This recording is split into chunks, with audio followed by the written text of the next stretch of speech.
Well, here we are in my personal hell.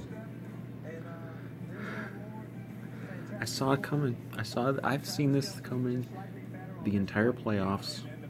I've seen this coming before the playoffs. And we're here. We are in hell. Um, Alright, before I go into the woe was me, I'm in my personal hell phase. Let's go chronologically. Let's do the early game. Browns, Chiefs. Finally, we had a good game in these playoffs. These have been bad playoffs. You know, not a lot of drama, not a lot of really very little compelling action. Like in a fourth quarter or even a second half, really, in some of these games. Um, and all it took was Patrick Mahomes had to get concussed for it to happen. Um, but that's what it took because I never felt in that game today that the Browns played okay. They weren't great, but they were okay. They were competitive. I figured they'd be competitive. I just figured the game would be a lot more high scoring than it was. Um, but you know, it, there was never really a point where I felt like the Browns really were a match for the Chiefs per se, or were really much of a threat. I suppose when they had the the fumble turned into a touchback, and I don't. Slight aside, why do people bitch about that rule so much? That becomes an automatic touchback. What would be the alternative? You just don't ever lose the ball. I mean, I don't really understand what the like. If you don't like the rule, what would the alternative be for that?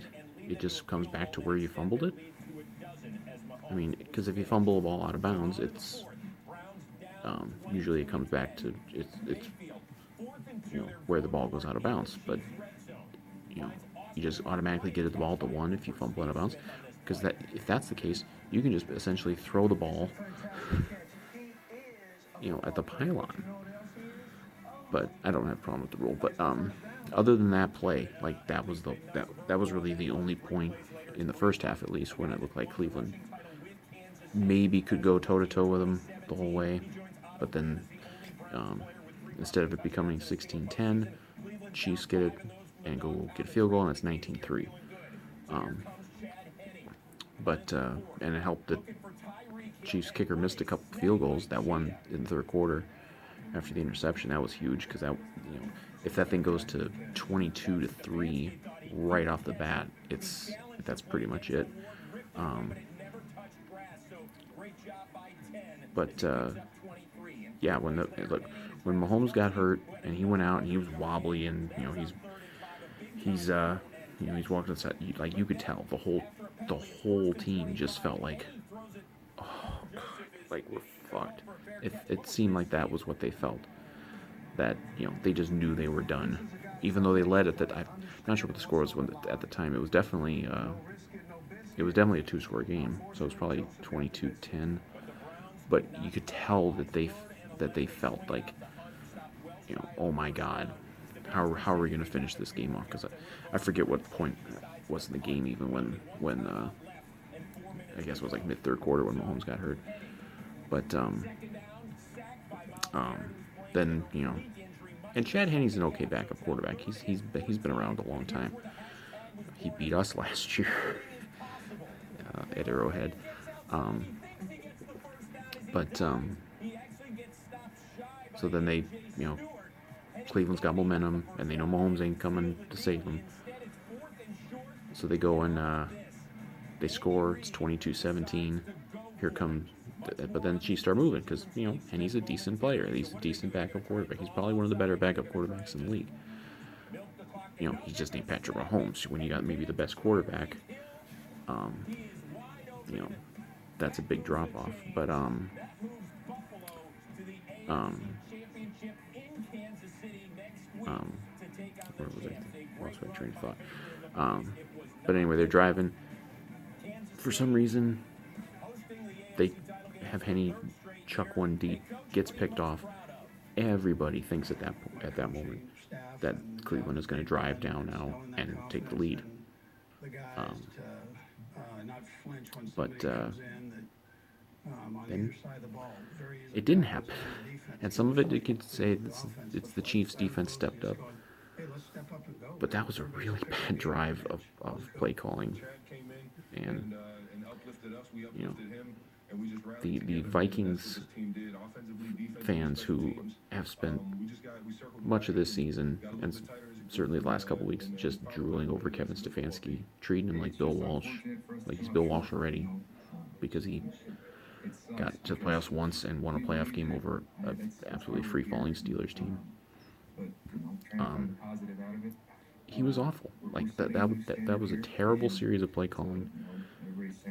And then they punt, and you can argue whether or not it was a good idea to punt. I mean, they almost got the ball back, so I guess you could say that was an okay idea to punt, but you know, it was bad. And Stefanski had a couple of blew a couple timeouts earlier in the game. Had some mistakes with challenges.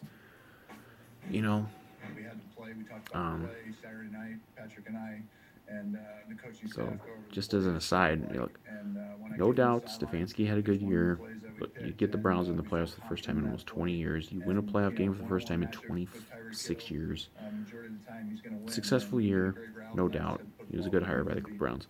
But the Vikings fans who were using the Stefanski success this year as an excuse, just as the latest excuse to trash Mike Zimmer, just calm yourself down a little bit.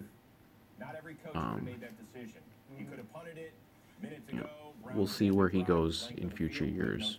I don't think the Browns are just going to fade back into obscurity. I think they'll be legitimately good for a while, but just wait till he actually does something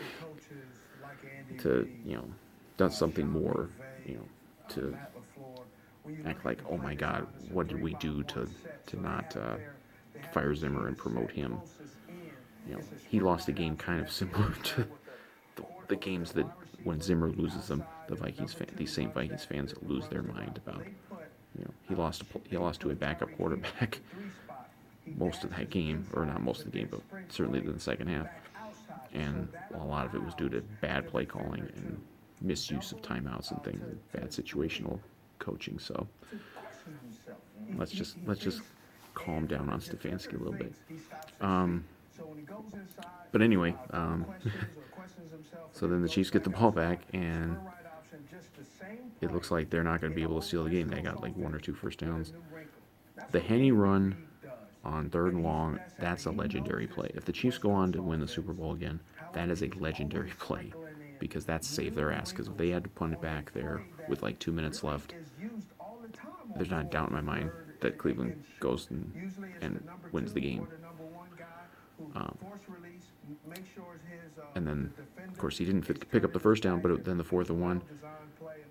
Ballsy as hell for Andy Reid to do that, because honestly, at that point, you would have been giving them the ball back with a little over a minute left and no timeouts and needing a touchdown. So, a case could have been made that punting there wasn't the worst idea, especially where you are on the field. You don't pick up that first down, there's a very good chance you're going to lose the game because you don't pick up that first down. And, it was a great call. Like, it worked, so you can say it's a great call. If it didn't work, well, it's kind of like one of these things, like, they won a Super Bowl. Reid just won a Super Bowl. He can kind of do something like that maybe another coach can't, because another coach doesn't have the track record of the job security. Because that's a call that if it backfires, that's your career. You're gone. Like, a coach could be fired for doing something like that if it backfires. But it worked. That little swing pass out, got the first down, and they win. And we don't know on Mahomes. I mean, it's hard to imagine, even in a home game at Arrowhead, that Chad Henne is going to be able to beat the Buffalo Bills. I'm not even sure Patrick Mahomes is going to beat the Buffalo Bills. But, you know, we don't know. Can't pick that game yet because we frankly don't know. We may not know till late in the week. We may not know till next weekend what Mahomes' status is. But frankly, I was just glad that game, like that was the first game in these playoffs that actually got the heart racing a little bit. There was actually something to really, you know, to get into. So that was the fun one, and now let's go. Here we go. We're going into hell now. I had to root for the Saints today, and I didn't want to root for the Saints. I don't want to root for the Saints. Fuck the Saints. Bounty Gate. Fuck you. You think we're even because we got you on the Minneapolis Miracle and we got you last year in the playoffs? Fuck that. We're never even. Me and the Saints will never be even until the Vikings win a Super Bowl. That's the Bounty Gate curse, man. The Saints will never win a Super Bowl again until we win one. That's the curse. Deal with it. You're a Saints fans. They gotta believe in voodoo. They're in freaking New Orleans. Like, this is the curse. This is how it's gonna be. That being said, I was now in the awful position of having to root for the Saints this week, and if they had won today, I would have had to root for them next week as well. I don't want to do that shit. But the alternative was worse.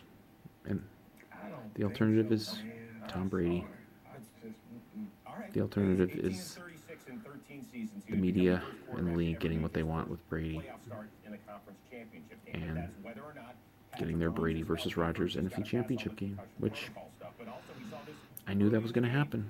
I knew it was going to happen going into the playoffs because there was not a doubt in my mind that this is what the NFL wants. And they get what they want. And is it a coincidence that, most of these playoff games, really all of them, the officials have been very hands-off. Like, the officials have not been, a huge factor in any game. And what a coincidence, we get to this game, and they're throwing flags constantly. They're missing calls constantly. That's not a fucking coincidence here. And I'll say out flat out, no, officiating is not the reason Tampa Bay won. They contributed. I mean, that first pick that really swung the game early, that was a fucking PI that they didn't bother to call. But, so no, officiating did not decide this game. Certainly not to the degree that it's decided a lot of Tom Brady playoff games over the years. But they were a factor, and they were way too big of a factor in the game. It was really irritating that every fucking second or third play there was some sort of flag going out or some call being missed.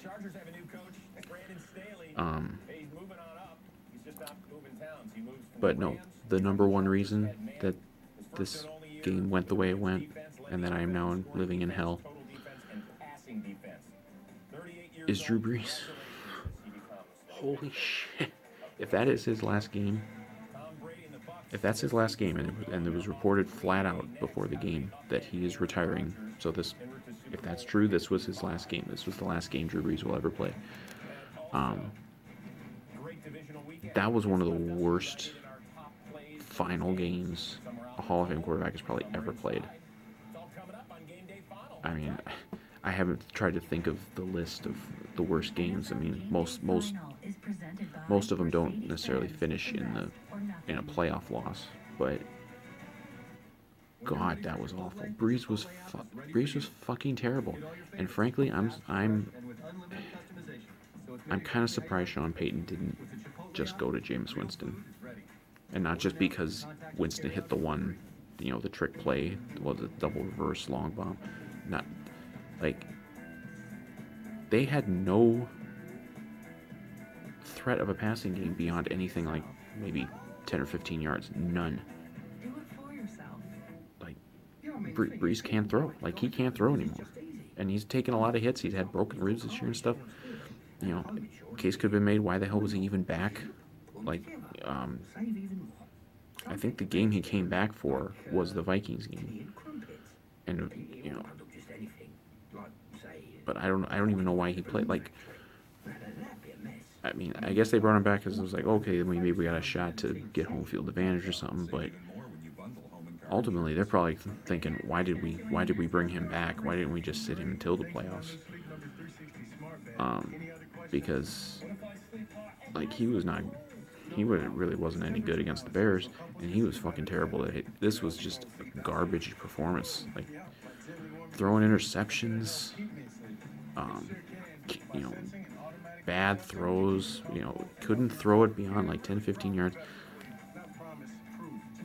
And Sean Payton didn't have his little gadget pipsqueak Taysom Hill out there, so it was really all Breeze. Like I don't have any personal animosity towards Drew Brees. Like, I mean, I think he's kind of full of shit, but and there's been some stuff that, what was it about, like some charity of his or something? I don't even remember. No point even talking about it because I can't remember the specifics. But he maybe isn't quite the wonderful person that he claims to be. But I have nothing really personal against him, but like he shouldn't have been playing in this game if this was all he could do. And he gave them the game. I mean, these interceptions, like, granted there was PI on the freaking first pick, but like he was bad, and I think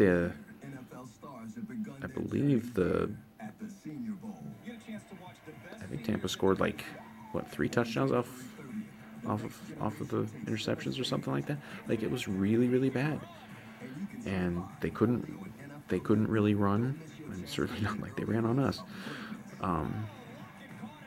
because when your quarterback can't throw more than 10, 15 yards down the field, you don't have to play guys back. So I don't know if anyone's going to ask Peyton why he didn't pull Breeze. I mean, if it's just out of respect because he played, he's played for them for 16 years or something like that, and won him a Super Bowl that he shouldn't have won because it was fucking Bountygate. But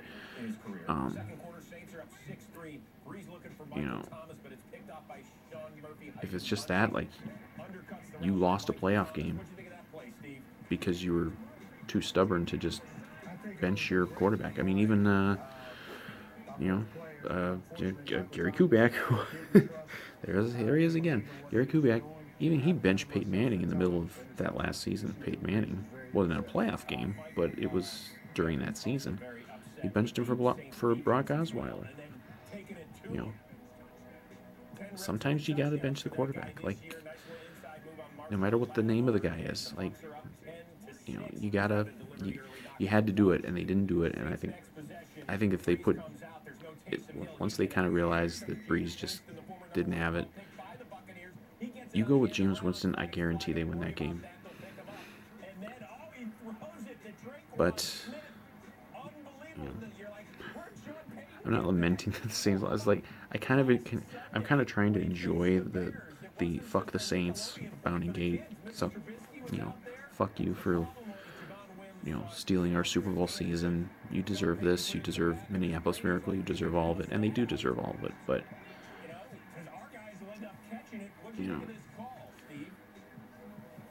it's like the one positive of this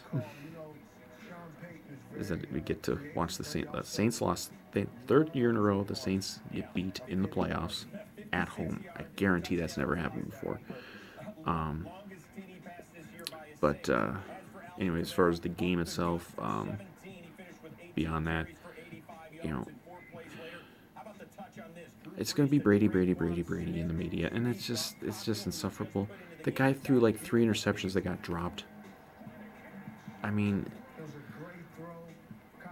the guy for the Saints, Cook, gets stripped of the ball by Antoine Winfield. that hurts too. That, like, we should have fucking drafted him. You know, like, I'm a Spillman guy, but he really should have drafted Antoine Winfield. Like, you know, and that was one of the key plays in the game. Not so in a way, not drafting Antoine Winfield Jr. The Vikings not drafting Antoine Winfield Jr. has put Tom Brady in an NFC Championship game. In a way, it all adds up. Like I said, it's my personal hell. This is hell. I'm in hell.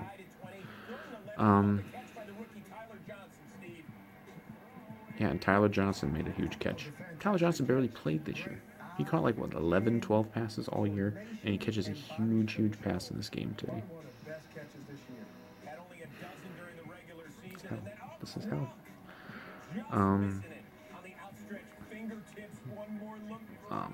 But really, once they kind of tied it up, it was over because Brees couldn't play. He couldn't play, and Peyton wouldn't get him out of there.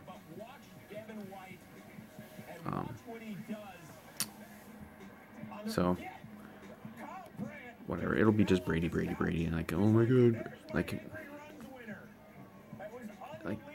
they've beaten two teams this year with a winning record. One was the Packers, which they blew them out, and then this one today against the whatever that was, and whatever was left of Drew Brees.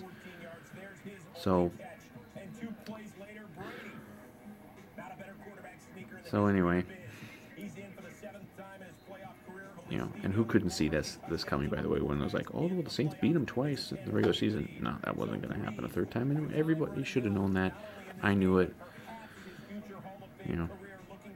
but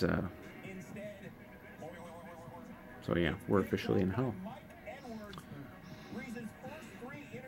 We never got the Brady versus Rodgers Super Bowl. We have luckily avoided that all these years, and there were a couple of really close calls. If not for Brandon Bostic, that happened once. There would have been a Super Bowl between those two assholes. But so we get the Brady versus Rodgers NFC Championship game. So coming into the season, if you had told me that was the NFC Championship game, I would have just said, I'm not even gonna fucking follow the season because it's just bullshit. I mean, so I'm gonna have to do something horrible next week. I'm going to have to root for the Green Bay Packers to go to the Super Bowl. We will see, but how about this? For the first time in playoffs, we get Rodgers against Brady. We saw them play in week 6. I'm going to have to do it. I'm going to have to dig out. I still have my Brett Favre Packers jersey from many years ago because I liked the Packers when it was Favre. The Favre era Packers. I cheered for the Favre era Packers. Don't try to ever get me to explain it. I can't explain it. My two favorite teams for years and years were the Vikings and Packers. Those were my two teams. Favre was my guy. And short version, when that fan base turned on Favre when he left, that was it. Like, that was so disgusting to me. I was like, fuck the Packers. I will never root for the Packers again. And I haven't since, unless there was some strategic reason that it was good for the Packers to win. I don't frankly know if there's ever been, there's probably been times where it's been somewhat helpful to have the Packers win. Maybe it helped the Vikings in some way, or I suppose if it had been Packers Patriots that one year where it almost was in the Super Bowl, I probably would have rooted for the Packers in the Super Bowl, I guess. I mean, I just can't stomach the Brady shit. I can't stomach it. I mean, I'm sorry. Like, I'm not interested in the arguments about Brady's the GOAT. Like, I don't care. Like, he gets so much good fortune his way.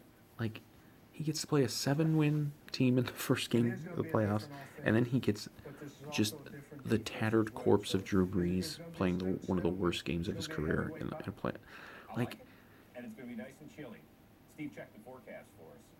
and maybe, who knows, maybe Aaron Rodgers now will suddenly play one of the worst games he's ever played next week, and they'll go to the Super Bowl.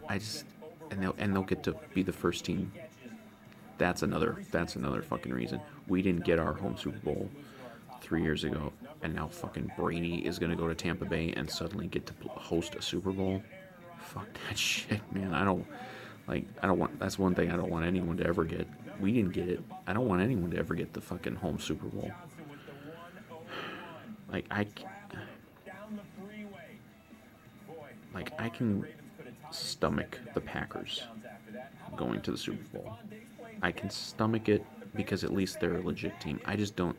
This Bucks team, they got some talent, but give me a fucking break. They've got, like I said, they got 2 wins all year over teams with a winning record. They've just fattened up on a crappy schedule. And again, it's like Brady is just gonna always get all the fucking good fortune. Like, it's insane.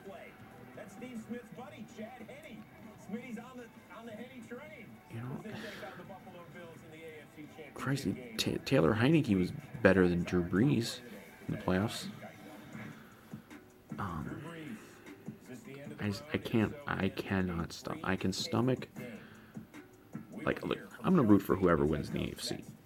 That's who I'm rooting for in the Super Bowl. That's an easy call. And I frankly think either team, you know, if Mahomes is there and healthy, I think either of those teams can beat the Packers in the Super Bowl. You know, so at this point, my ideal is Packers beat Tampa Bay, Packers lose to whoever in the Super Bowl. You know, that's the only thing that can save this fucking season at this point. But I can't stomach this Brady bullshit. I can't stomach it. Brady has brought me a lot more misery as a football fan for longer than Aaron Rodgers has. You know, I don't like Aaron Rodgers. You know, I respect Aaron Rodgers. Like, I've been saying for years, I think that Rodgers is better than Brady. You know, I'm certainly in the camp that believes that, you know, if you put Aaron Rodgers with Belichick in that defense and that, you know, basically easy ride to the Super Bowl, like, Rodgers would have as many rings as Brady, maybe even more. And, you know, last year the Packers were frauds to me. This year I don't think the Packers have been frauds. I think the Packers are legitimately very good. I mean, I don't like to admit that shit, but, you know, it's true. I mean, they've had their own run of good fortune and everything, but, you know, I just think the Packers are a much more legitimate team. Tampa Bay is just smoke and mirrors. I'm sorry, it's just insane the good fortune that always seems to reach Tom Brady in the playoffs. Like, you know, Winfield strips the receiver out of nowhere. Like, Breeze throws picks. Saints players drop interceptions that are right in their fucking hands. You know, you play a 7-9 team in the first round of the playoffs, and even then you barely. It's just, they're not. Of the 4 teams left, Tampa Bay is by far the worst of them. They are not legit. I can't stomach this shit. I cannot stomach another 2 weeks of lead up to a Super Bowl hearing about Tom Brady. I can't stomach it. I can't stomach the Packers either. Don't get me wrong. I can't fucking tolerate it. I hate this. This is hell. This is what I'm talking about. I can't. There are no good choices here. You know, I mean, I've rooted for the Packers more recently, certainly, than I've rooted for Tom Brady, which was never. Like, you know, it wasn't with fucking Aaron Rodgers, but, you know, like, can't do it. Like there are no good choices. I'm not. It's not like I'm gonna be like watching it and Packers score a touchdown and be like, yeah, go Pack, go. I ain't gonna be saying that shit. But the nightmare is always Brady for me. And maybe that makes me a bad Vikings fan or something that I'm gonna root for the Packers in this situation, but I am. I have to. This ain't about the fan base. Fuck the Vikings fan base. Frankly, the Vikings fan base has pissed me off this year so much. I don't even like. I barely even like admitting that I'm part of the Vikings fan base. But no, I can't stomach it. I cannot stomach Tom Brady going to another Super Bowl. Just magically going to Tampa Bay and suddenly going in as a wild card and winning road games against better teams. I mean, and I can't stomach it. I can stomach the Packers going to a Super Bowl, and then we'll deal with things when we get to the Super Bowl, and I'll root like mad for Buffalo or Kansas City to beat Aaron Rodgers' ass in the Super Bowl. That will be satisfying to me, to see Aaron Rodgers walk off the field down in Tampa Bay in I guess 3 weeks and be sad. That can be my satisfaction. But for now, I'm calling on Aaron Rodgers. I hate doing it. This is fucking hell for me. I am calling on Aaron Rodgers. Hey Raj, buddy, please go beat the shit out of not the Patriots. Go beat the shit out of Tampa Bay next week. Embarrass Tom Brady if possible. I ain't gonna like you if you do it. I'm gonna hate you until you retire yourself. But you are all that stands between